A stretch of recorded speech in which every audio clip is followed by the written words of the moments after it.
क्या बिजनेस में बार बार आपको नुकसान हो रहा है? क्या कभी आपको ऐसा लगा है कि मैंने किसी को बिजनेस के लिए जो पैसा दिया वो पैसा रिटर्न नहीं आया, या कभी किसी प्रॉपर्टी में इन्वेस्ट किया और वो पैसा हमारा डूब गया, या फिर अच्छा खासा चलता हुआ बिजनेस अचानक डूब गया? मित्रों, ये सारे लक्षण है कुंडली के अंदर दिवाला योग के। अगर कुंडली के अंदर में जो दिवाला योग हो तो इस तरीके की परिस्थिति बनती है। नमस्कार साथियों, आज मैं आप लोगों को बतलाने वाला हूं कुंडली के अंदर के दिवाला योग और उनसे बचने के उपाय। अगर हम कुंडली में पहले से जान लें, किसी भी समस्या का अगर पहले से हमें पता हो, तो हम कुछ ना कुछ उसका जब निदान कर लेते हैं तो समस्या आती जरूर है, लेकिन उसकी इंटेंसिटी काफी कम होती है। तो कुंडली के अंदर में अगर दिवाला योग एक विशेष योग होता है जिसको वित्त हानि योग कहा जाता है। तो अगर कुंडली के अंदर अगर आप वित्त हानि योग या दिवाला योग है तो निश्चित रूप से जब उसका समय आएगा, हमेशा तो आएगा नहीं, जब उसका समय आएगा तो हर हाल में वो किसी न किसी प्रकार से हमारा दिवाला जरूर निकालेगा।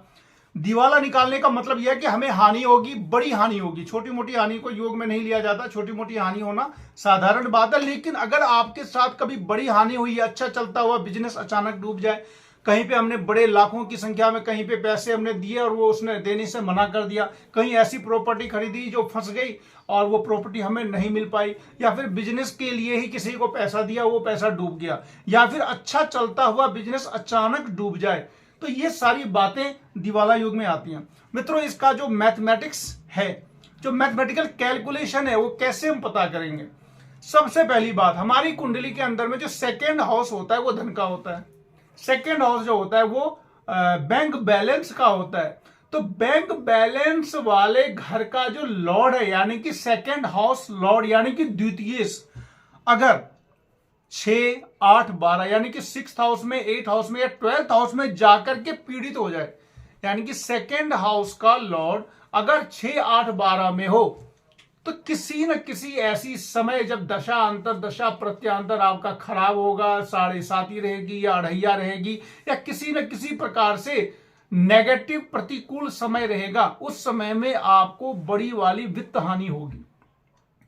आप स्वयं ऐसा निर्णय लेंगे, कहा जाता है ना कि सब कुछ मैच फिक्स है, हम कुछ नहीं करते, हमसे करवाया जाता है। तो जब खराब समय आ जाता है, जब हमारे हानि का समय आ जाता है, तो हमसे ऐसा काम करवा लिया जाता है। नेचर हमारे अंदर, ऐसे प्लेनेट हमारे अंदर इस तरीके से हमको ऐसा बना देते हैं कि हम गलत निर्णय लें और उससे हमको नुकसान पहुंचे।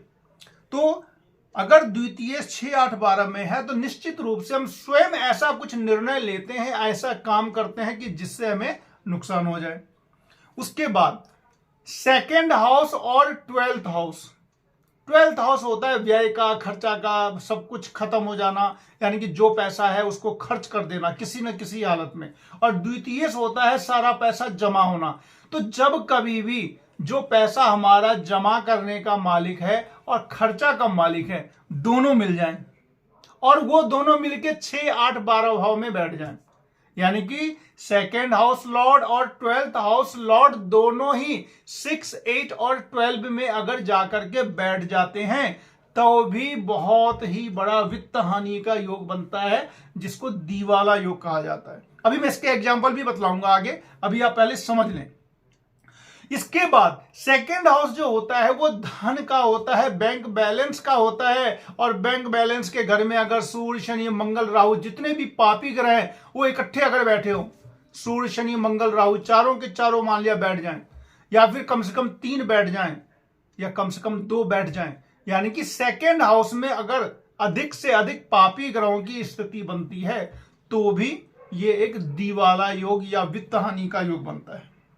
यानी कि सारी बातें आपको समझ में आ रही होंगी कि सेकेंड और 12th हाउस का रिलेशन है। सेकेंड हाउस का लॉर्ड अगर नीच हो जाए, अस्त हो जाए, या फिर एक से अधिक प्रकार से पाप पीड़ित हो जाए, इसमें हमेशा ये समझिएगा कि कोई भी चीज हम बात करते हैं तो केवल एक प्रकार से कभी कुछ भी नहीं होता। ये नहीं कि आज हमने अपनी कुंडली देखी, जब मेरा तो द्वितीय अष्टम में है तो क्या मेरा दिवाला योग है? नहीं, केवल एक ही प्रकार से अगर योग ना तो अच्छा करता है ना ही बुरा करता है। जब लग्न से, चंद्र से, नवमांश से हर प्रकार से नेगेटिविटी आती है तब नेगेटिव होता है, और हर प्रकार से जब पॉजिटिविटी आती है तो पॉजिटिव होता है। तो द्वितीय अगर नीच का हो, अस्त का हो और एकाधिक प्रकार से पाप पीड़ित हो तब भी वित्त हानि का योग बनता है। और एक चीज और देखा गया है कि 12th हाउस का जो शनि होता है वो अचानक से नीचे गिराता है। यानी कि आप बहुत ऊंचाई पर थे, बहुत अच्छा बिजनेस चल रहा था, बहुत अच्छा कुछ चल रहा था, लेकिन अचानक से क्या हो गया, आपका डाउनफॉल शुरू हो जाता है। तो इस तरीके से अगर हम देखें तो सेकेंड हाउस को अगर हम ध्यान से देखें, 12th हाउस को अगर हम ध्यान से देखें, अपना लग्न चंद्र और नवमांश कुंडली का थोड़ा सा स्टडी करें तो हम अपने आप को देख सकते हैं। और जब हमें समस्या का पता चल जाता है, मित्रों होता क्या है कि पहले समस्या का अगर पता नहीं चलता तो क्या होता है, उसके फुल इंटेंसिटी से हमें फल मिलता है। समस्या का जब पता चल जाता है तो उसकी इंटेंसिटी निश्चित रूप से कम होगी, क्योंकि उसके बाद पहली बात तो हमने जान लिया है, और जान लेने के बाद कुछ ना कुछ जब हम उपाय करते हैं तो स्थिति बेहतर हो जाती है।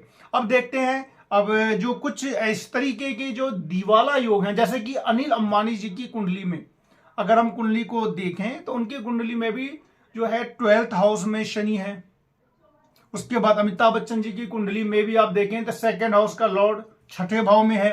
राजेश खन्ना की कुंडली में भी शनि 12th हाउस में था।